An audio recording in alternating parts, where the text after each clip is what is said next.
Bonjour à toutes et à tous, bienvenue, c'est Smart Impact, l'émission de la transformation environnementale et sociétale de notre économie. Voici le sommaire, c'est Jean-Charles Vollery, le président du groupe Systra, qui sera l'invité du grand entretien tout à l'heure, 26 minutes, pour parler évidemment transport public, solutions de mobilité. On détaillera les défis RSE d'un groupe qui dépasse les 10 000 salariés dans plus de 80 pays.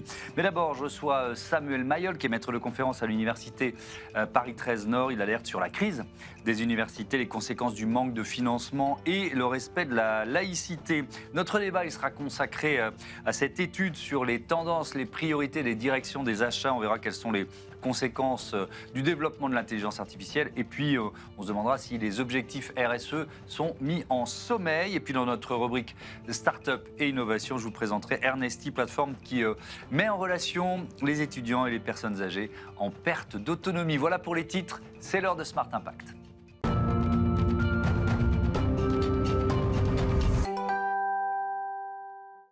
L'invité de ce Smart Impact, c'est Samuel Mayol. Bonjour. Bonjour. Bienvenue, vous êtes maître de conférence à l'université Paris 13 Nord, spécialiste des questions de laïcité et d'université. Et vous publiez Université en crise. Voilà, votre livre, c'est aux éditions L'Harmattan. On parle donc d'une crise de l'université. Elle n'est pas nouvelle. Quels en sont les principaux symptômes, si on peut décrire cette crise pour commencer? Vous diriez quoi? Alors effectivement, la crise n'est pas du tout nouvelle, elle est même très ancienne. Les principaux symptômes, il y en a plusieurs. D'abord, c'est des problèmes financiers énormes qui sont liés ni plus ni moins à l'autonomie des universités. En promulguant l'autonomie des universités, les différents gouvernements successifs d'ailleurs, de ce côté-là, il y a vraiment une responsabilité partagée, ont abandonné les universités à leur propre sort. C'est-à-dire que concrètement, on a aujourd'hui des présidents d'universités qui font bien ce qu'ils peuvent pour essayer de boucler leur budget année après année. Les subventions de l'État ne suffisent pas, les dépenses augmentent et on a en plus, dans certains cas, des universités, des présidents qui n'ont pas les compétences, j'ai envie de dire, techniques ou financières pour pouvoir gérer de tels budgets. Ensuite, il y a aussi un impact social et sociétal très important. C'est-à-dire, sur le plan intellectuel aujourd'hui, beaucoup d'universités sont totalement à la dérive avec des groupuscules en interne des universités qui font du militantisme au lieu de faire de l'enseignement. Je parle aussi bien d'enseignants que d'étudiants. Et donc aujourd'hui, ça non plus, c'est pas nouveau, mais l'université est au centre, exactement, otage de pression politique de tous bords. Alors c'est effectivement, et on va d'ailleurs se concentrer sur ces deux symptômes, l'autonomie d'université. Je regardais juste avant que l'émission démarre, 2007, la loi principale, il y en a eu d'autres ensuite.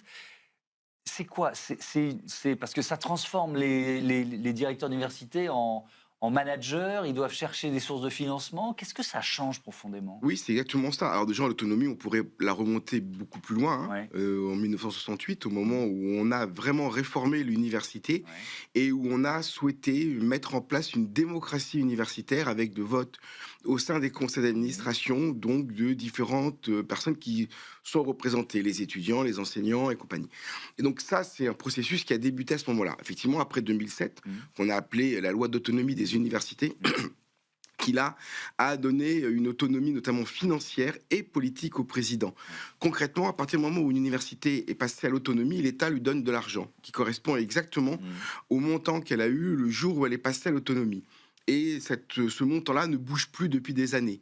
Par contre, malgré l'inflation, malgré le fait que les enseignants sont toujours des fonctionnaires de l'État avec une grille salariale qui augmente, donc des dépenses qui, même si on ne touchait pas à la masse salariale, augmenteraient naturellement.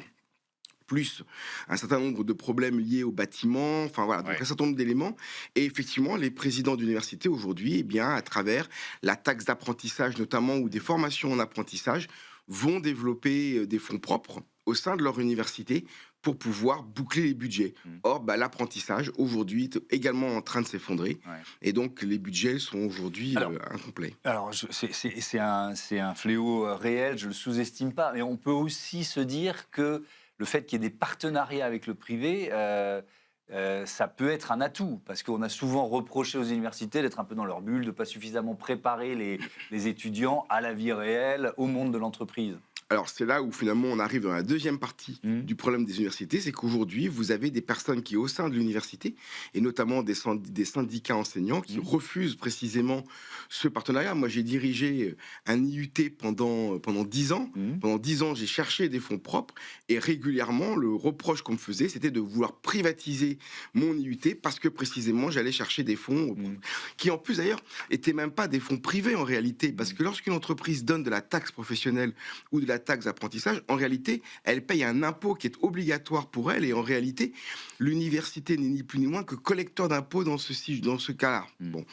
Mais malgré tout, aujourd'hui, les entreprises, elles sont sollicitées par tout le monde, par toutes les universités, également d'ailleurs par des écoles privées, et donc elles n'arriveront pas à financer à elles seules tout le secteur de l'éducation. C'est aussi un manque de responsabilité de l'État que de se défausser sur le milieu de l'entreprise pour dire c'est à vous à financer l'université. Alors ça, c'est le pilier budgétaire, et puis effectivement, il y a la question de l'enseignement, de la laïcité et de la liberté académique.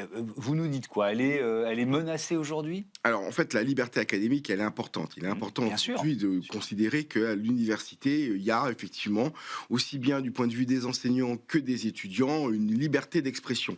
Le problème, c'est que justement, au nom de cette liberté d'expression et des opinions éventuellement que l'on peut avoir envie de véhiculer dans l'université, on empêche le débat contradictoire et les autres opinions. Alors on l'a eu ça pendant des années, notamment dans des universités lyonnaises avec Forisson qui venait faire de l'extrémisme politique, plutôt d'extrême droite à l'époque, dans ces amphis. Aujourd'hui, on a un peu le phénomène inverse, où on a effectivement des conflits internationaux qui sont récupérés au sein des universités et qui amènent des enseignants et des étudiants à faire du prosélytisme politique, j'utilise bien le terme prosélytisme politique, et de confondre finalement les strates d'un amphi avec les strates d'un meeting politique. La laïcité,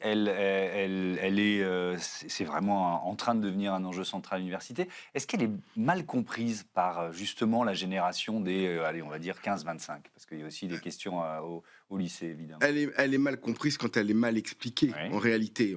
On présente souvent la laïcité à partir du moment où on voit ce qu'elle empêche. Il faut aussi montrer ce qu'elle permet. Et aujourd'hui, cette loi, c'est une loi de liberté qui permet énormément de choses, qui permet d'abord d'avoir des opinions contradictoires, de changer de religion, de ne pas en avoir, de critiquer une religion. Voilà, et en réalité, il faut bien sûr la préserver. Au sein des universités... Mais il y a une communauté musulmane, à tort ou à raison, qui considère que c'est devenu une loi anti-musulman. Mais c'est exactement ce que disait à l'époque l'Église catholique en 1905 quand la loi a été votée. Évidemment, aujourd'hui, ils ont bien compris que cette loi, elle les a plutôt protégés et donné une liberté qu'ils n'avaient pas d'ailleurs à l'époque.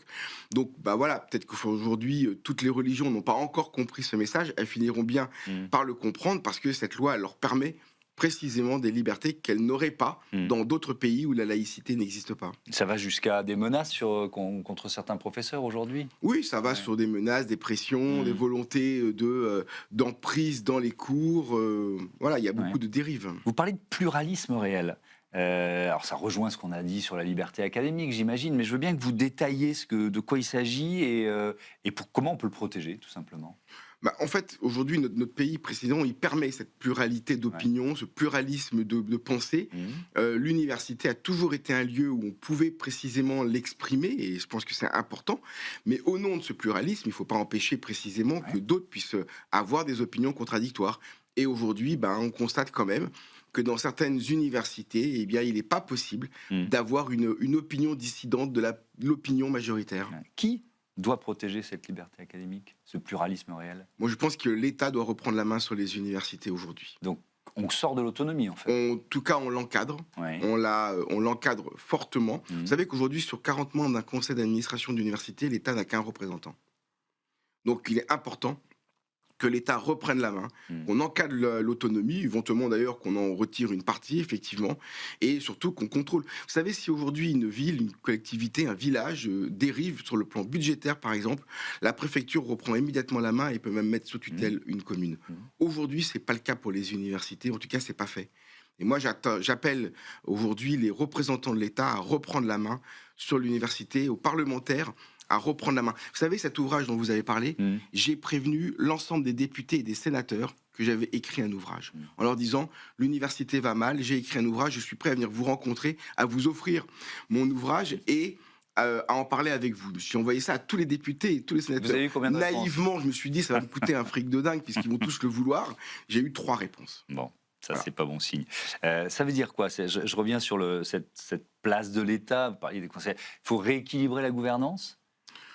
Oui, il faut rééquilibrer très clairement la gouvernance. Il faut ne pas faire de l'élection du président d'université un enjeu politique. C'est ça la réalité aujourd'hui. C'est devenu un enjeu politique et non pas un enjeu de savoir ou un enjeu scientifique. Est-ce que ça veut dire que l'université forme moins qu'avant, ou moins bien qu'avant, des citoyens critiques, des citoyens qui doutent, qui sont lucides, qui remettent en cause ce qu'ils lisent dans leur boucle Internet, etc. Ah oui, ça, j'en suis convaincu. Oui. J'en suis convaincu. Ça vient d'une part de certains enseignants qui, effectivement, aujourd'hui s'auto-censurent.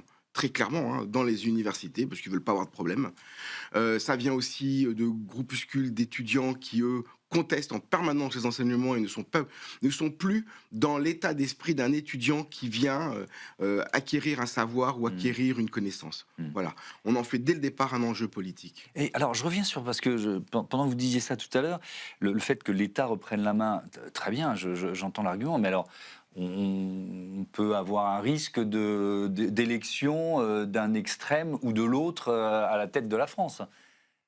Donc une reprise en main des universités, si l'État a la main. Peut-être que l'autonomie, on la trouvera sympa à ce moment-là. Oui, alors effectivement, vous avez raison. Là, pour le coup, si effectivement un parti d'extrême, droite ou gauche d'ailleurs, arrive au pouvoir, effectivement, on pourrait considérer peut-être que l'autonomie sera un garde-fou et une possibilité de pouvoir finalement faire des universités un lieu où la parole sera encore possible.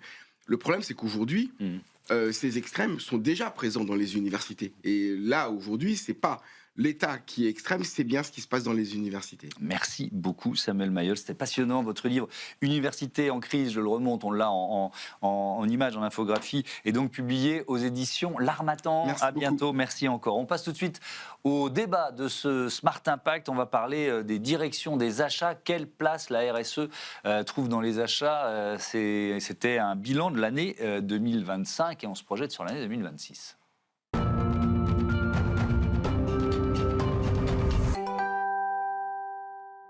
C'est le débat de ce Smart Impact. On parle des achats RSE, on parle de l'influence de l'intelligence artificielle aussi avec mes invités. Olivier Van Stock, bonjour. Bonjour Thomas Hugues. Bienvenue, vous êtes le directeur associé d'Agile Bayer et Philippe Vachet, bonjour. Bonjour. Et bienvenue à vous aussi, directeur général de l'agence Lucie. Allez, on prend 1 minute pour présenter vos entreprises, organisations respectives. Agile Bayer, en quelques mots. En quelques mots, Agile Bayer, on fait du conseil en achat. On est pionnier dans le conseil en achat. On va fêter nos 20 ans cette année. On est à la fois heureux et fiers de cet événement. On a 4 services. Nos 4 services, c'est qui vont de l'opérationnel au stratégique. On propose des équipiers achats quand il manque un acheteur sur une famille d'achat, sur un projet d'achat. On fait de la formation et on en fait de plus en plus, et entre autres en RSE, en IA, en négociation. On fait du conseil stratégique et on fait du management de transition. Dernier point, évidemment, quand on est chez Smart Impact, on est Gold chez Ecovadis. Ah ben voilà, ça c'est un bon argument. Et vous publiez chaque année une étude de la profession achat en partenariat avec le CNA. C'est la 17e édition qu'on va détailler dans un instant. L'agence Lucie, elle existe depuis quand ? Et l'agence Lucie existe depuis 2009. Ouais. Et donc c'est l'agence qui gère le label Lucie, qui est le premier label RSE en France, qui a été créé d'ailleurs même avant l'agence dès 2007. Et donc nous, on est une société à mission qui a pour but d'accompagner, de réussir les entreprises, leur transition écologique et sociale, dans le but de rentrer l'économie, je dirais, dans le cadre des limites planétaires. Et donc pour ça, on a des labels, donc RSE et numérique responsable. On a une communauté que l'on accompagne, donc les communautés des entreprises en démarche de labellisation, et on a également un centre de formation spécialisé. Cette étude d'Agile Bayer, chaque année, elle vous éclaire à quel point vous l'utilisez d'une certaine façon ? C'est un élément parmi d'autres, c'est une très bonne étude, bien évidemment. Maintenant, c'est surtout nos membres qui s'intéressent plus spécifiquement au sujet. Nous, ça nous donne des indicateurs sur les grandes tendances, et donc c'est intéressant sur nos orientations stratégiques. Maintenant, nous, on est très attentifs à la stratégie RSE, j'y reviendrai, plus qu'au reporting RSE. On a un label d'action, donc nous, ce qui compte, c'est vraiment la stratégie et comment l'entreprise porte la RSE, et donc devient une RSE performante et qui permet d'atteindre justement les limites planétaires dont on parlait. Le reporting, c'est un élément, mais c'est un petit peu différent. C'est effectivement différent. Tendance et priorité achat, étude dévoilée le 13 janvier dernier, je l'ai dit, partenariat avec le CNA. La leçon générale que vous en tirez, c'est quoi? Alors on a plusieurs leçons. La première, c'est sur l'IA. Le sujet, c'est que l'IA, c'est une révolution. C'est une révolution industrielle. Qu'est-ce que c'est qu'une révolution industrielle? C'est quand l'homme est remplacé par la machine. Quand l'homme est remplacé par la machine, on réduit les coûts. Si on réduit on y reviendra en détail. J'ai prévu un chapitre IA tout à l'heure, mais c'est sur la RSE, c'est la première fois depuis 5 ans qu'on voit un recul dans le domaine RSE. Pourquoi est-ce qu'on voit un recul? On y voit 3 raisons. La première raison, c'est clairement que la réglementation s'est un petit peu assouplie, ou elle s'est décalée. La deuxième raison, c'est qu'il y a un effet Trump. Très clairement, les États-Unis sont un client. Ce serait anormal de faire un packaging vert à un client qui n'en veut pas. Donc on va revenir à des produits, des services qui sont un peu moins verts pour ce client. Et puis il faut le dire, on est en période de crise, et en période de crise, on se remet sur ces priorités qui sont plus souvent les coûts. Fondamentalement quand même, je pense que la destination reste la même, le chemin sera différent. Avec quand même, effectivement, on peut s'appuyer sur des chiffres. Les objectifs achats liés au développement durable, ils reculent de près de 10% par rapport à 2025. On passe de 10 points, on passe de 78 à 69%. C'est pas un abandon de la RSE, Ce n'est pas un abandon de la RSE. Et c'est une question d'arbitrage. Alors j'ai bien entendu vos arguments, on peut les reprendre. Je reste sur la question du coût. Ça veut dire quoi? Ça veut dire qu'on est en crise économique et que donc on sacrifie la RSE d'une certaine façon? Non. On n'accélère plus. Et tout l'environnement vous pousse à ne plus accélérer sur le sujet. Il y avait un engouement extraordinaire avec les réglementations. Les réglementations se sont allégées, elles ont été décalées. Donc on y va. Plus lentement. On peut effectivement, je m'appuie sur la question de la réglementation, notamment la réglementation européenne, je ne vais pas refaire toute la liste, la CSRD, le recul, le fait que ça va toucher uniquement les très grandes entreprises. Alors on peut dire que par capillarité, elles ont des clients ou des fournisseurs qui seront touchés eux aussi, mais quand même, c'est un vrai coup de frein. Vous le ressentez, vous aussi, ce coup de frein? Oui, on le ressent quand même. Maintenant, je voudrais bien insister sur le fait qu'on a un recul, comme vous l'avez dit, réglementaire de la RSE. Maintenant, la stratégie RSE de l'entreprise, la stratégie volontaire, nous d'ailleurs les labellisés sont essentiellement des PME, des ETI, et donc on est sur des démarches volontaires, des gens qui ont compris que c'était leur intérêt, et là quand on parle de performance économique, on est là, la RSE, contrairement à certaines idées reçues, est parfaitement rentable, à condition de l'intérêt dans la stratégie de l'entreprise. Et donc cette RSE plus stratégique, elle, n'est pas réellement en recul. Alors elle marquait le pas, notamment parce que ça a été un feuilleton réglementaire qui fait que, puis on a également des petits D'ailleurs, soucis, la réglementation européenne prévoit un volontariat en la matière. Oui, absolument, donc ça sera une façon pour peut-être les entreprises de se distinguer des autres. Tout à fait. Tout à fait. Il faut bien voir que la performance de l'entreprise, aujourd'hui, on rentre dans un monde où les risques sont importants. Trump, il va beau dire ce qu'il veut, mais il fait peur à tout le monde, et à juste titre. Donc, quand on a peur, on gère les risques. La RSE, c'est de la gestion des risques. C'est de la robustesse de l'entreprise. Donc, intégrer la RSE dans sa démarche achat, c'est se solidifier soi-même. Donc on est quand même sur des fondamentaux qui sont importants pour les entreprises responsables, qui ont une vision un petit peu long terme. Juste pour rebondir sur les risques, effectivement, c'est un des gros sujets. Aujourd'hui, on a vu 3 gros types de risques que retrouvent les entreprises dans l'étude Agile Bayer CNA. Le numéro 1, c'est le risque de défaillance des entreprises. La Banque de France l'a dit aussi, il n'y a jamais eu autant de défaillances en France qu'en 2025. Et dans les fournisseurs, des gens qui font des défaillances, il y a des fournisseurs et des fournisseurs stratégiques. Un fournisseur stratégique, s'il s'arrête, vous ne pouvez plus travailler. D'accord ? Il y a 3 risques. Donc la défaillance. Le numéro 2, c'est les risques de supply chain. On voit que, par exemple, l'été dernier, je crois que c'est Airbus, il lui a juste manqué des moteurs pour ses avions. C'est un petit peu embêtant. En ce moment, Honda a des problèmes, réduit la production de ses usines parce qu'il lui manque un semi-conducteur. Voilà. Donc le risque de supply chain est fort. Et le dernier, c'est le risque cyber. Il y a un nombre d'entreprises incroyable qui a été attaqué en décembre ou en janvier, et le risque cyber, il est soudain. À l'inverse des 2 autres risques qu'on peut anticiper, qu'on peut voir venir, on a 3 risques principaux auxquels font face aujourd'hui les entreprises. Alors, on pourrait y rajouter le risque climatique, parce que dans la stratégie d'une entreprise, sa résilience, sa capacité de résister à un choc lié aux épisodes climatiques extrêmes, c'est quand même de plus en plus intégré à la stratégie. Mais absolument. Et c'est cohérent avec une volonté de réduire son impact carbone. Mais absolument, et ça c'est très concret. Vous avez un fournisseur stratégique qui est en bord de mer et il prend une grosse vague, vous êtes quand même embêté. Donc ça ne veut pas dire que parce que vous avez fait une démarche RSE, vous avez tout de suite trouvé la solution, vous avez déjà pointé le problème, ça vous permet de travailler à la solution. Mais au-delà des événements climatiques, il y a le risque par rapport aux limites planétaires, notamment des problématiques de ressources. Et ça c'est quelque chose dont on parle très peu, mais la ressource énergétique, on peut dire ce que l'on veut, l'énergie carbonée va augmenter. Dans les 5 à 10 ans, il y aura un choc de prix. Et on a des matières comme le cuivre, par exemple, où l'IA, certes, mais ça consomme du cuivre, l'IA. Eh ben, on a un problème, parce qu'on lance des mines, mais le temps que les mines soient opérationnelles, il va se passer des choses. Donc ça, ce sont des risques qu'il faut anticiper, et qui sont extrêmement importants, et qui sont vitaux même pour les entreprises. Alors justement, sur l'intelligence artificielle, je m'appuie sur votre étude, 52% des professionnels achats demandent désormais à leurs fournisseurs de baisser leurs prix en raison des gains de productivité générés par l'IA. C'est cohérent, c'est logique. C'est logique. Aujourd'hui, on est en train de dire qu'il y a des coûts qui n'existent plus, donc la réduction de coûts part sur toute la chaîne de la valeur. Sauf que, effectivement, on a toujours un prisme sur l'IA qui était de dire que ça permettait de faire plein de choses, sauf qu'en s'en fait plein de choses, ça permet de réduire les coûts. Et clairement, il y a plein de produits ou de services sur lesquels ça va toucher le consommateur final à la fin. Ça veut dire que ça influence profondément la relation entre le fournisseur, la négociation commerciale, c'est ce qui est en train de se passer. En fait, le principe, quand on fait du travail intelligent avec ses fournisseurs, on regarde sa base de coûts et on essaie de l'améliorer. C'est-à-dire que, grosso modo, je vous aide à réduire vos coûts pour que vous réduisiez les prix. Et bien, sur l'IA, c'est exactement cette logique intelligente d'achat intelligent. Je vais vous poser la même question. Est-ce qu'on peut lier cette recherche de performance économique via l'intelligence artificielle avec les objectifs RSE dont on parle, votre avis, pour commencer? Alors, de temps en temps, ça marche très très bien. De temps en temps, les deux vont bien ensemble.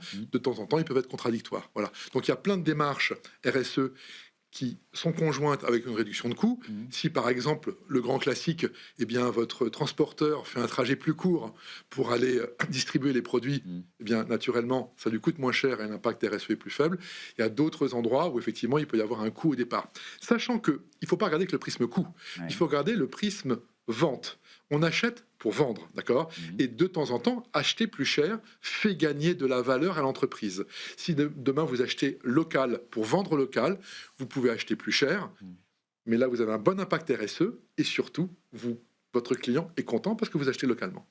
Alors, c'est pas un débat sur l'impact de l'intelligence artificielle, parce qu'il faudrait ouvrir le champ du poids d'une requête qu'on fait au chat ou à ChatGPT, mais ça rentre quand même en ligne de compte. Alors, sans rentrer dans le débat pur de l'IA, l'IA a des impacts environnementaux et sociétaux extrêmement larges et extrêmement indirects parfois, auxquels il faut vraiment porter attention. Donc, sur certains éléments, c'est un progrès. D'ailleurs, nous, on est en test d'une évaluation des IA sur le plan de leurs impacts environnementaux et sociaux. Mais si mettons un exemple sur la formation. Vous dites, tiens, je vais réduire mes coûts d'achat de formation, je vais prendre des modules avec un prestataire qui va me faire un truc avec de l'IA. Bon, ok, il aura réduit ses coûts de formation. Mais est-ce qu'il a monté en compétence au niveau qu'il attendu ses collaborateurs? Parce que le bénéfice, c'est pas de gagner 4 sous sur la formation, c'est que les collaborateurs soient plus performants. Donc c'est ça. Alors, dans certains cas, peut-être, si c'est une sensibilisation, il a sensibilisé plein de gens, ok, très bien. Mais quand on veut vraiment monter en compétence, il faut se poser la question de savoir est-ce que la réponse apporte la valeur ajoutée dont j'ai besoin? Et gagner un petit peu sur les achats, si c'est pour perdre en valeur ajoutée derrière, on a tout perdu. Il y a un élément fort, nouveau. Il y a quelques années, on voyait la volonté des entreprises de réduire leur dépendance à la Chine. D'accord ? Eh bien, cette année, c'est quasiment plus le cas. La volonté de réduire la dépendance à la Chine existe de moins en moins. Pour plusieurs raisons. La première, c'est que la Chine ayant perdu comme client en grande partie les États-Unis, ils se rabattent sur l'Europe. Aujourd'hui, les produits chinois sont beaucoup moins chers. Ils sont beaucoup plus flexibles en termes de produits et de services parce qu'ils sont en train de perdre un autre client. Et donc, il y a ce premier élément, ce qui fait que, évidemment, ça n'a pas obligatoirement un bon impact RSE, mais par contre, ça a un bon impact financier. Et de l'autre côté, les entreprises se rendent compte qu'il y a des endroits où elles ne pourront pas se passer de la Chine. Quand on part des terres rares, eh bien, on peut essayer tout ce qu'on veut, ça va être compliqué de se séparer de la Chine. Ah bah oui, elle en raffine 95%, donc effectivement, on s'en passera pas. On s'en passera pas. Et donc, il y a une espèce de constat de dire, bah voilà, là-dessus, on pourra pas. Donc aujourd'hui, évidemment, ça va pas obligatoirement aider l'impact RSE, mais ça aide les éléments économiques. On veut de moins en moins se débarrasser de la Chine en France. Merci. C'est une autre leçon de cette étude Agile Buyer en partenariat avec le CNA. Merci à tous d'avoir participé à ce débat et à bientôt sur Be Smart for Change. On passe tout de suite au grand entretien de ce Smart Impact avec le patron de Systra.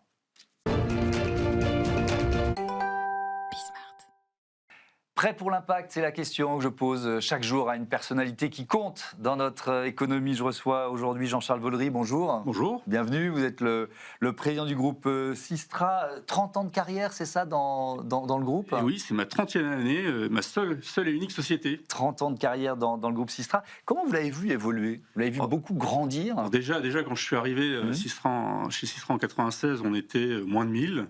Aujourd'hui, on est 12 000. Donc on a beaucoup grandi. On travaille dans 80 pays. Et ce qui était quand même... Et à la base, Systra était une société plutôt d'export, puisqu'on exportait à partir de la France de la connaissance dans le domaine de l'ingénierie ferroviaire internationale. Et aujourd'hui, Systra est un vrai groupe international avec des implantations dans beaucoup de pays, où on a aussi su créer des compétences locales dans les pays, dans le domaine des transports. Ouais. Alors je vais donner quelques chiffres, plus de 12 000 salariés, vous l'avez dit, plus de 80 pays. Le chiffre d'affaires 2024, c'est 1,3 milliard d'euros, près de 40% d'augmentation du chiffre d'affaires ces 2 dernières années, et puis un objectif à l'horizon 2030 d'un chiffre d'affaires avec cette barre symbolique des 2 milliards d'euros. Peut-être que je reviendrai sur la croissance, les objectifs de croissance, mais est-ce qu'on peut définir en quelques mots les différents métiers de Systra aujourd'hui ? Systra, déjà, c'est une société d'ingénierie, c'est-à-dire qu'on ne réalise pas avec nos mains, mais on conçoit des systèmes de transport, donc depuis les phases très amont, un peu stratégiques, je dois transporter des personnes d'un point A à un point B, quelle est la meilleure solution ? Puis on aide les maîtres d'ouvrage, donc les clients, à préparer les appels d'offres, sélectionner les entreprises, on continue les études, et puis on accompagne jusqu'à la construction, on suit la construction, on s'assure que les projets sont construits selon les normes en vigueur, et la mise en service, et parfois on accompagne l'exploitation des projets. Donc on n'est pas exploitant, il y a d'autres sociétés, mais on peut accompagner l'exploitation des projets. Donc vraiment le cycle complet. Est-ce qu'il y a des modes ? Vous voyez ce que je veux dire ? C'est-à-dire que moi j'ai vu réapparaître des tramways par exemple dans les villes. Est-ce qu'il y a des modes ? Il y a des solutions. Alors chaque pays a ses besoins. Bien sûr, quand on est dans 80 pays. Chaque solution, mais on retrouve des solutions alors qui arrivent à des périodes différentes. Parfois on commence par des modes un peu lourds. On a vu l'Inde par exemple. On est passé tout de suite à des gros métros parce que des gros besoins. On partait de zéro sur les villes très congestionnées. Donc il fallait des gros systèmes de métro. Et puis progressivement, on arrive plus loin dans les banlieues avec des systèmes plus légers. On commence à parler de métro léger, de tramway, de bus, de connectivité. Donc voilà, ça dépend un peu des pays, des environnements et des configurations. Les métros, ils s'automatisent par définition un peu partout dans le monde ? Alors non. Il y a le métro automatique qui est une des solutions, qui est quand même assez développée dans un grand nombre de pays. Évidemment, on en a en France. Le premier métro, d'ailleurs un métro Systra en 83 à Lille, le premier métro au monde est un métro en France. Premier métro automatisé en France et dans le monde. Et ensuite, on en retrouve dans différents pays. On en retrouve à Dubaï, on en retrouve au Japon, etc. Mais c'est pas la solution unique. Il y a des métros classiques avec des conducteurs qui continuent à conduire les trains. Donc il y a des avantages au métro automatique. C'est parfois plus sécurisé. On peut rapprocher les trains, etc. Mais c'est pas une solution unique. Par contre, ce qui est unique, c'est qu'on commence à transformer des métros standards en métros automatiques. Et ça aussi, c'est un service particulier. Je crois que la première ligne automatisée aussi est française, la ligne 1 du métro de Paris au monde. Et aujourd'hui, on est capable d'automatiser des métros dans le monde ancien, de les rendre plus modernes, pour pouvoir rapprocher les trains et avoir plus de passagers.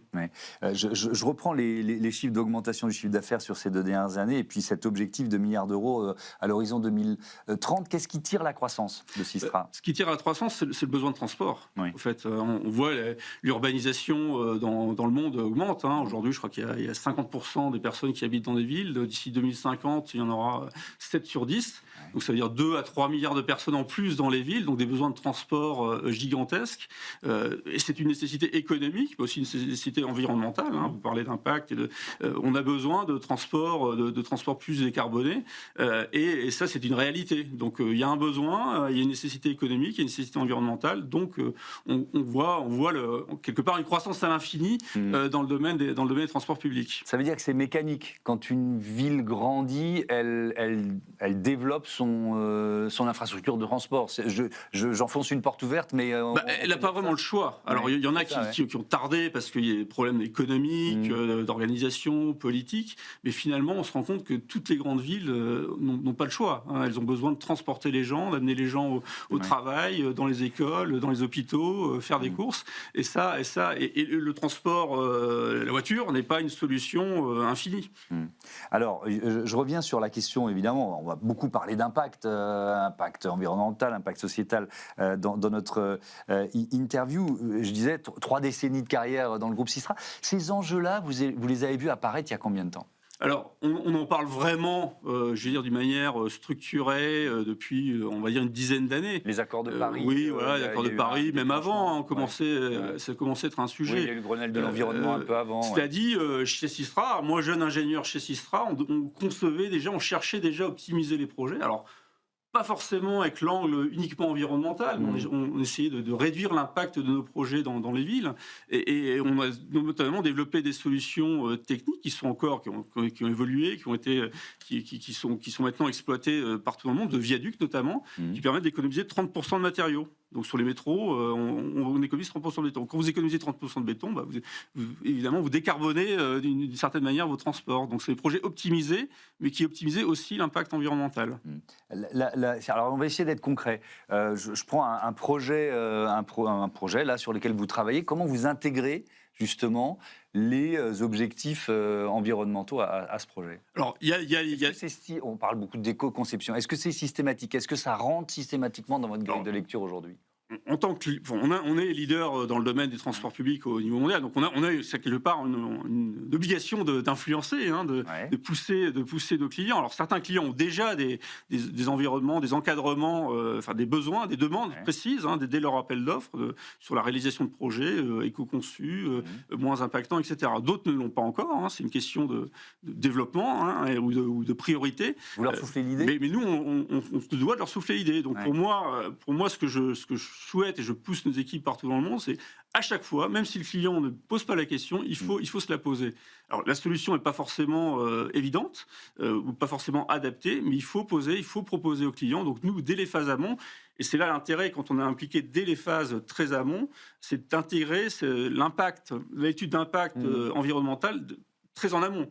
Parce que c'est à ce moment-là qu'on décide comment on va aller du point A au point B, on va traverser quelle zone, quel va être l'impact sur l'environnement. Et on a aussi développé des outils chez Systra, des outils informatiques, des solutions technologiques qui nous permettent de regarder plusieurs alternatives et à chaque fois d'estimer l'impact du projet. Alors du projet dans ses phases de construction, mais aussi dans ses phases d'exploitation. Donc le cycle complet du projet, et ce qui nous permet de donner aux clients plusieurs alternatives.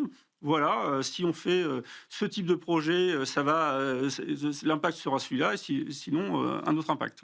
C'est quoi? Alors, peut-être que vous ne pouvez pas répondre à la question parce qu'elle est trop générale, mais qu'est-ce qui impacte le plus? C'est les matériaux? C'est le tracé qu'on va choisir? C'est un peu tout, et c'est là la complexité, c'est qu'il faut c'est multiparamètres. Donc il y a le tracé, est-ce qu'on va passer à travers une forêt, couper un bout de terrain, une montagne, poser un tunnel. Il y a effectivement les matériaux, la quantité de matériaux, le type de matériaux, et c'est là que l'éco-conception est vraiment intéressante, tester différents types de matériaux.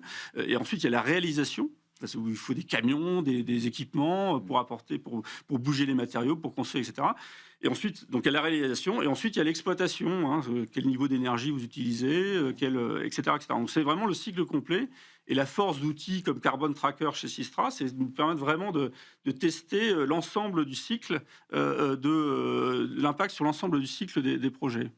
Est-ce que vous intégrez de plus en plus les risques climatiques, les épisodes climatiques extrême justement dans la conception, dans la réalisation de vos projets. Effectivement, vous avez raison. Il y a l'impact du projet sur l'environnement, mais il y a aussi l'impact de l'environnement sur le projet. C'est ça, sa capacité à résister, et ça, c'est de plus en plus c'est prégnant, hein, c'est de plus en plus important de l'intégrer aussi. Et là aussi, on a développé des outils spécifiques qui nous permettent d'avoir des prévisions météorologiques, des prévisions d'impact de l'environnement sur les projets. On a vu récemment, l'année dernière, je ne sais pas si vous avez vu, des inondations majeures à Dubaï. Alors, Dubaï, qui s'attendait à des inondations. Métro inondé, métro arrêté, parce que pluie exceptionnelle, jamais enregistrée dans l'histoire de Dubaï. Ouais.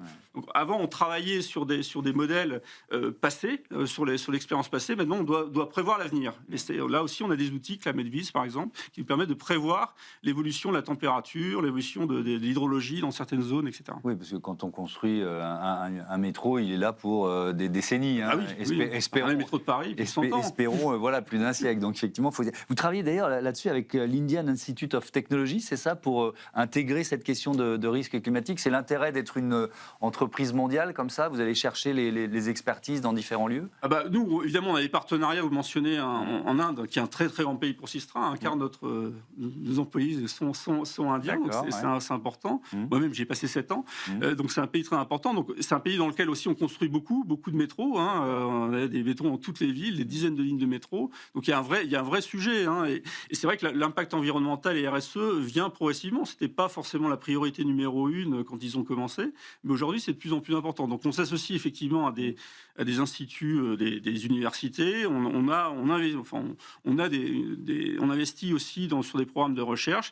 Mais dans chacun de nos pays où on est présent, on a vraiment aussi les compétences techniques du groupe et on les a amenées. C'est pas l'Inde qui travaille le risque climatique pour l'ensemble des pays. Ah non, on se concentre sur le marché indien et ses spécificités. Mais alors, ce qui est intéressant, c'est de voir ce qui marche quelque part, comment on peut le dupliquer. Je crois que j'ai vu en préparant l'émission que vous avez créé une chaîne logistique 100% neutre en carbone au Canada, par exemple.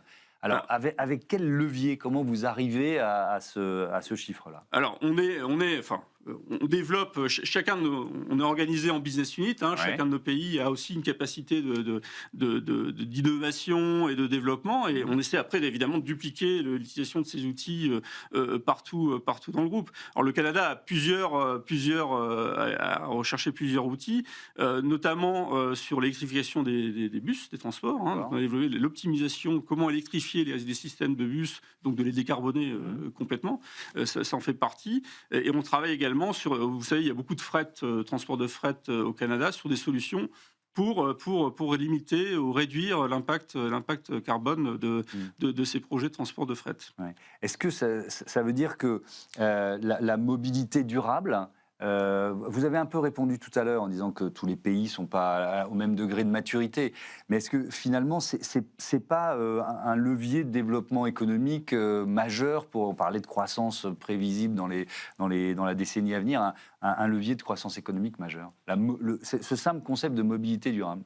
Ça conduit à réaliser des projets de mobilité qui sont effectivement efficaces, à changer de modèle, donc plus de transport public, moins de transport routier, donc beaucoup de solutions technologiques. Donc ça pousse l'industrie, en fait, hein, ça pousse l'ingénierie, puisqu'on conçoit des projets, de plus en plus de projets, et ça nous permet aussi de nous différencier en tant que société, puisqu'on est capable de proposer des solutions décarbonées ou optimales d'un point de vue impact environnemental. Donc c'est un vrai levier de différenciation, et un vrai levier aussi qui pousse l'industrie du transport de manière générale. Alors, est-ce qu'il y a une spécificité française? On va répondre ensemble à cette question. C'est aussi la question qu'avait choisi de vous poser celui qui était à votre place la semaine dernière, Alexandre Guérin, le directeur général d'Ipsos BVA. On l'écoute. Bonjour Jean-Charles. Alors, dans une récente étude Ipsos BVA pour Europe Assistante sur la mobilité, nous avons vu que les Français utilisent encore énormément la voiture, 86%, et uniquement 41% d'entre eux utilisent les transports en commun, ce qui est un chiffre assez bas dans la perspective de l'Europe, où la moyenne est plutôt à 58%. Ma question est donc, comment créer les conditions d'une transition vers les mobilités douces en France, avec les spécificités de la géographie et de la culture française? Alors, je reprends la question. Merci Alexandre Guérin. Déjà, est-ce qu'effectivement la France est un peu en retard en termes d'utilisation des transports publics? On le regarde et on expliquera pourquoi, parce qu'il y a des raisons. Alors, la France est un pays modèle en termes de transport public, mais effectivement, aujourd'hui, la France, quand on regarde les impacts carbone, la partie transport de l'impact carbone en France, c'est plus élevé que dans le reste de l'Europe, dans beaucoup de pays d'Europe. Pourquoi ? Alors pourquoi ? Parce que la France est un pays où la population est assez répartie. Alors on a évidemment la région parisienne qui regroupe un grand nombre d'habitants, mais après on a beaucoup de villes de petite taille et beaucoup de gens qui habitent dans zone périurbaine. Donc le challenge, c'est d'amener ces personnes de zones périurbaines dans le centre-ville, pour des raisons évidemment qu'on peut comprendre, mais aussi de les transporter de banlieue à banlieue. Et on voit qu'en France, on développe des solutions. Il y a les SERM, les systèmes de transport urbain, les réseaux métropolitains qui doivent se développer pour amener les personnes dans le cœur des villes, mais aussi on regarde le projet du Grand Paris notamment, dont l'objet est de connecter de banlieue en banlieue, donc éviter de devoir prendre sa voiture pour aller d'un endroit de banlieue à banlieue. Donc ça c'est une première. En France on y travaille, il y a encore un peu de travail à faire. Il y a aussi un aspect psychologique ou culturel d'une certaine façon. Est-ce qu'on est plus attaché à la voiture que d'autres pays d'Europe? Alors j'ai pensé peut-être que c'est un cliché à des pays du nord de l'Europe. Moi je pense que c'est plus une facilité relative aux solutions qui sont existantes. Encore une fois, on a un bon système de transport en général, mais on peut faire beaucoup mieux et il faut continuer à investir dans le domaine. Après, il y a aussi, et ça on le voit dans d'autres pays, notamment Hong Kong, où on combine beaucoup plus les stations avec les lieux de travail, les lieux de commerce. Donc le fait de regrouper, donc on appelle ça les développements orientés autour des transports, essayer de regrouper plus les différentes parties de la vie, le travail, les courses, les écoles, etc. Donc ça aujourd'hui, on peut créer des hubs autour des stations et autour des projets de transport. Et ça, c'est une voie aussi de développement dans le domaine. Après, on a des pays, vous l'avez mentionné, qui ont plus de modes doux, le vélo, etc. Et on doit continuer à travailler sur ces solutions. Mais il faut des corridors assez longs, sécurisés, identifiés. D'ailleurs, on travaille pour Saint-Étienne sur le sujet, par exemple. Ouais. Alors, c'est aussi un enjeu politique, la place de la voiture dans la ville. On est à quelques semaines du premier tour des élections municipales. Je peux citer une candidate, Sarah Knafou à Paris, qui propose de remettre des voitures sur les quais bas, les quais de Seine. On peut citer Monsieur Aulas à Lyon, qui propose de creuser un tunnel supplémentaire sous Fourvière. Est-ce que, là, je ne vous demande pas de faire de la politique, mais en regardant ce qui se passe à l'étranger, est-ce que quand une ville développe son réseau de transport public, est-ce que ça arrive qu'elle revienne en arrière? Vous voyez ce que je veux dire? C'est-à-dire qu'on se dise, parce qu'il y a une volonté politique, on va remettre de la voiture. Ou est-ce que c'est irréversible quand il y a ce mouvement? Je pense qu'une fois, c'est une question d'habitude, on en parlait tout à l'heure, de psychologie, une fois qu'on a goûté au transport public et que ces transports publics sont efficaces, on y reste. Alors après, il y a des pays où on va parler de l'Amérique du Nord, enfin les États-Unis en particulier, où là tout est autour de la voiture. Mais malgré tout, quand on voit quand même des systèmes de transport urbain se développer. On l'a vu sur New York, puisqu'on cite pour citer une ville en dehors de la France, mais où il y avait une taxe spécifique à l'utilisation de la voiture qui permet de financer le transport public. Le changement politique a conduit à suppression de cette taxe. Donc on sent un retour, pousser la machine dans l'autre sens. Mais c'est irréversible. À la fin, vous avez besoin de transporter les gens. La seule solution efficace, ce sont les transports publics dans les grandes agglomérations. Alors, je vais reprendre vos objectifs d'émissions de gaz à effet de serre. Réduire de 42% les émissions sur les scopes 1 et 2, et de 25% sur le scope 3, c'est-à-dire les émissions indirectes, d'ici 2030. Déjà, on avance, on est en 2026, donc vous êtes dans la bonne trajectoire là? On est dans la bonne trajectoire, et évidemment on a des engagements, on suit nos engagements, etc. Mais ce que je voudrais expliquer, c'est qu'en tant que société ingénierie, finalement notre impact à nous, carbone direct, est assez faible. Alors, oui, on voyage partout dans le monde parce qu'on a des projets partout dans le monde, etc. Donc il y a des voyages, etc. Donc on fait un effort, on va continuer à y travailler là-dessus. C'est sur le scope 3, quoi. Mais le vrai impact de Sistra, c'est sur ces projets. On en parlait tout à l'heure, décarboner les projets. Vous savez, on a des exemples de projets où, en appliquant dans de l'éco-conception sur un projet, on élimine l'ensemble de l'impact carbone de Sistra en un projet. Donc notre vrai impact, notre plus gros impact, c'est sur les projets, c'est intégrer l'éco-conception dans nos projets, et c'est là notre engagement. Il y a alors je ne sais pas, c'est un programme que vous appelez Green Metro. Alors, c'est quoi Green Metro ? C'est justement la réflexion sur ce qu'est déjà ou ce que doit devenir un métro de plus en plus... Oui, c'est de pousser au maximum pour la décarbonation maximale des projets. Donc, encore une fois, ça implique l'ensemble du cycle, la construction des projets, l'exploitation et vraiment dans la durée, dans la vie complète d'un projet. Question de béotien, j'assume, quand on construit une voie ferrée, est-ce que de toute façon c'est toujours la même chose ou est-ce qu'on peut réduire l'impact de la construction d'une voie ferrée ? Bien sûr, on peut réduire, on le fait d'ailleurs, on a des solutions techniques qui permettent encore une fois de réduire la quantité des matériaux, de changer les matériaux par d'autres matériaux qui sont plus faibles, plus minces par exemple, pour avoir des couches plus faibles. Donc c'est vraiment l'éco-conception. Donc aujourd'hui, encore une fois, et moi je suis intimement convaincu, parce qu'on dit souvent, oui mais si vous faites de la conception, ça va coûter plus cher. Eh bien non, je pense qu'un projet optimisé dans son ensemble peut être un projet économiquement vraiment compétitif.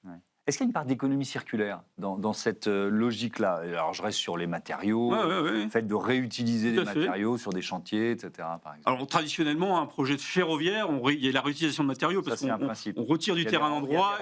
Donc, l'optimisation de ces cycles, et là aussi, on a des solutions techniques pour ça, l'optimisation de ces cycles est importante et permet effectivement le maximum de réutilisation. Après, c'est le choix des matériaux aussi qui est clé. Il y a des solutions de béton qui ont moins d'impact sur le bas carbone. Exactement, je voulais une émission sur le sujet, etc. Donc encore une fois, oui, il y a l'économie circulaire, mais aussi il y a des choix de matériaux. Est-ce qu'elle se niche parfois ? Parce que là, on a effectivement, il y a l'évidence sur un chantier de voie ferrée, mais est-ce qu'il y a des lieux où l'économie circulaire se niche dans les projets de Systra auxquels on ne penserait pas spontanément ? Alors, c'est pas une colle, si vous n'en avez pas là, comme ça, qui vient, c'est pas grave, mais... moi, ou est-ce que vous dites, on va essayer d'intégrer ça et d'en mettre un peu partout ? Pour moi, alors ça fait partie des formations en éco-conception qu'on fait pour tout le monde. Pour moi, encore une fois, mon objectif, c'est que sur l'ensemble de 100% de nos projets, alors c'est ambitieux, de 100% de nos projets, on se pose la question, comment on peut faire mieux d'un point de vue environnemental ? Encore une fois, on n'a pas forcément, dans tous les cas, ça n'a pas forcément marché, parce que tout n'est pas adapté, et les circonstances ne sont pas les mêmes. Mais oui, je pense qu'on peut y arriver, et on a les solutions, et encore une fois, c'est vraiment une question de culture d'entreprise, de fierté d'entreprise, puisque chez nous, on est fiers de ce qu'on fait, et notamment de l'éco-conception, notre capacité à éco-concevoir les projets, et donc d'intégrer ça dans le cycle de l'ensemble de nos projets. Alors on est dans un climat de backlash, de retour de bâton sur les enjeux environnementaux aux États-Unis, en Europe. Alors vous faites du business partout sur la planète. Est-ce que vous le ressentez, ça ? Sincèrement, c'est pas notre problème principal. Encore une fois, la réalité est telle que les transports sont indispensables. Alors après, ça peut générer des décalages sur certains investissements. Les conditions politiques ça peut faire passer des priorités l'une derrière l'autre. Mais in fine, il faut le faire. Et à chaque endroit dans le monde, de toute façon, on ne travaille pas de manière simultanée. Donc il y a certains pays peut-être qui peuvent ralentir certains investissements. On l'a vu l'année dernière, pour des raisons X ou Y. Mais d'autres accélèrent. Donc à chaque fois, pour moi, il n'y a pas de risque qu'on arrête de faire des systèmes de transport publics. Quel pays on ralentit, par exemple ? On a vu le Moyen-Orient, notamment, l'Arabie Saoudite, pour des raisons économiques et de choix de priorité, mais ça repart, c'est un arrêt d'un an, et puis finalement ça repart. On a vu les pays nordiques en Suède, pour des raisons de réorganisation. Vous savez, les pays nordiques sont très environnement, proches de l'environnement, mais pour des raisons de réorganisation des autorités de transport à décaler ces projets. Donc ça c'est notre vie, c'est s'adapter et de mettre les ressources là où elles sont nécessaires, mais pas de risque sur les projets de transport à l'avenir. On va s'intéresser au S de RSE, aux enjeux sociaux et sociétaux, avec d'abord la place des femmes au sein du groupe Systra, 28% des effectifs, un indice égalité femmes-hommes de 92%. Alors vous êtes dans des métiers d'ingénierie, et on sait que malheureusement, malgré tous les efforts qui sont faits, il y a toujours ce frein, notamment chez les jeunes femmes, chez les lycéennes, les collégiennes, puis les étudiantes, d'aller vers les études scientifiques. Comment vous luttez contre ça ? Eh bien, vous avez raison, il n'y a pas assez de femmes, mais il n'y a pas assez de femmes dans les écoles d'ingénieurs déjà, puisqu'en France, on en forme à peu près 30%, je crois, dans les écoles d'ingénieurs, mais d'autres pays, c'est beaucoup moins. On parlait d'Inde tout à l'heure, les niveaux de nombre d'ingénieurs est bien plus faible. Donc, globalement, Sistra, on arrive à être aux alentours de 30%, ce qui est déjà pas mal, parce que on n'a pas 30% de femmes ingénieurs partout dans le monde, et c'est quelque chose qu'on pousse. L'année dernière, on a recruté en France 42-43% de femmes parmi tous nos recrutements. Donc voilà. Vous êtes proactif. On est proactif. On a Women Assistra, donc on a des collectifs qui poussent dans cette direction. On a du mentoring, mais il faut traiter le problème à la base. Et là aussi, on pousse des solutions. Donc il faut vraiment aller très jeune, commencer à pousser le métier d'ingénieur dès le jeune âge. Donc on a développé des outils comme Engineering for Kids, c'est des jeux qu'on amène dans les écoles pour apprendre ce que c'est que l'ingénierie ferroviaire aux jeunes enfants, évidemment, pour essayer d'intéresser les femmes et les garçons aussi, et les garçons au métier d'ingénieur de spécialisé de transport. Qui à la fin, je pense, est un métier très attractif. Mais il faut pousser dès les jeunes âges. Donc, pour pouvoir trouver ces logiciels à la Fédération Syntec, sur le site web Engineering for Kids. Et on fait ça partout dans le monde ? Et on fait ça partout dans le monde. On fait ça partout dans le monde. Donc, nos ingénieurs vont dans les écoles pour prêcher la bonne parole sur l'ingénierie de transport. Ça marche, vous voyez l'impact, c'est-à-dire que, je ne sais pas depuis quand existe... Ça fait 3 ans. Ouais, donc c'est un peu trop tôt, vous n'avez pas encore recruté les ingénieurs, mais vous sentez l'étincelle, parce que ça doit être assez magique, ça, de voir l'étincelle s'allumer dans les enfants. Vous voyez tout de suite les enfants. C'est un beau métier. On transporte, on construit, donc c'est des grosses infrastructures. Mais c'est concret, c'est utile, et c'est pour le bien commun. Et ça un enfant de bas âge peut le comprendre. Et on voit vraiment l'intérêt. Donc on va continuer à pousser, et on va continuer à augmenter donc la proportion de femmes dans nos effectifs. Merci beaucoup, Jean-Charles Volery, et à bientôt sur Be Smart for Change. On passe tout de suite à notre rubrique Start-up et Innovation.